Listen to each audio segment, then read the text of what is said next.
Riforma fil-permessi ambientali ser twassal għal standards ambientali ogħla bil-mira li jintlaħqu bosta miri.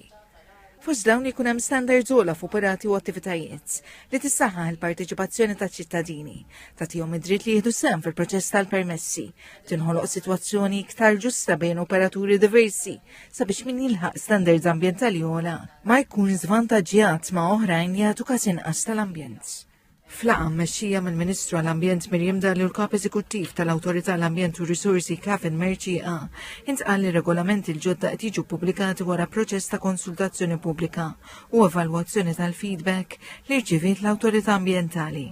Il-Ministru Dalli qalet li l-prinċipju ewlieni kien dak li l-pubbliku jkollu involviment akbar fi ħruġ ta' permessi ambjentali u li permezz tagħhom mingħata drittijiet ġodda. Jagħti wkoll aċċess akbar u allura jagħti drittijiet akbar lil pubbliku ġenerali meta jkunu qegħdin jiġu deċiżi u jkunu ser jingħataw ċertu permessi ambjentali għall-industri. Nifmu li għandna industrija importanti f'pajjiżna, però rridu naċċertaw ukoll li l-industrija kollha tkun qed tilħaq l-ogħla livelli ambjentali.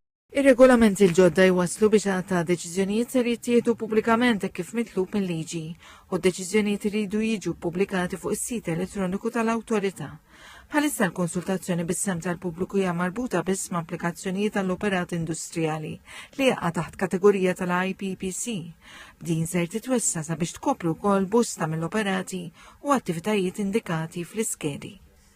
Il-Kap Eżekuttiv tal-ERA, Kafin Merċieqa, fisser ir-riformi bħala kruċjali għalli ser iwasslu lejn proċess b'saħħtu li jirrikonoxxi lil min jagħmel investiment għal standards ambjentali ogħla. Milestone li ilna numru kbir ta' snin li nippruvaw indaħħlu fil-liġijiet nazzjonali.